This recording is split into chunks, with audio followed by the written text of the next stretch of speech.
Hi friends, नमस्ते। भलରେ ରୁହନ୍ତୁ ସମସ୍ତେ। ନୂଆ ବର୍ଷରେ କେମିତି ଅଛନ୍ତି? ସମସ୍ତେ ଭଲରେ ଅଛନ୍ତି ତ?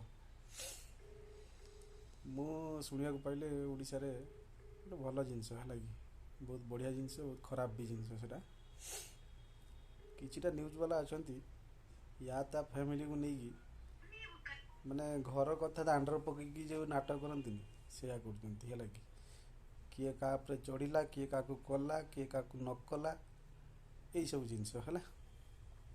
ଏଇଟା କ'ଣ ଭଲ ହେଉଛି?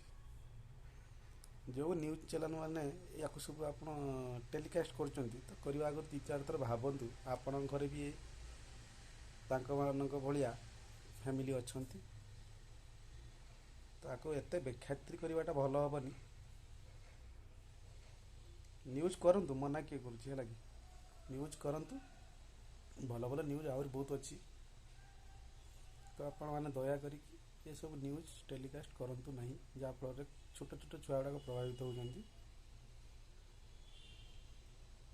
ଦେଖିବା ତାପରେ ଆପଣଙ୍କୁ ବହୁତ ୟୁଟ୍ୟୁବର ବି ବୁଝେଇଲେଣି, ନ୍ୟୁଜ୍ ଚ୍ୟାନେଲ୍ ବାଲା ବି ଆପଣଙ୍କୁ ବୁଝେଇଲେଣି। ଯଦି ନ ବୁଝିବେ ଆଉ ଆପଣ କ'ଣ କୁହନ୍ତି ଜାଣିଛନ୍ତି ନା, ଜैସାକୁ ତେସା ହାରାମ ଜାଦାକୁ କୁରାଡ଼ି ପୋଷା, ସେଇଆ ହିଁ ହେବ ଲାଷ୍ଟକୁ।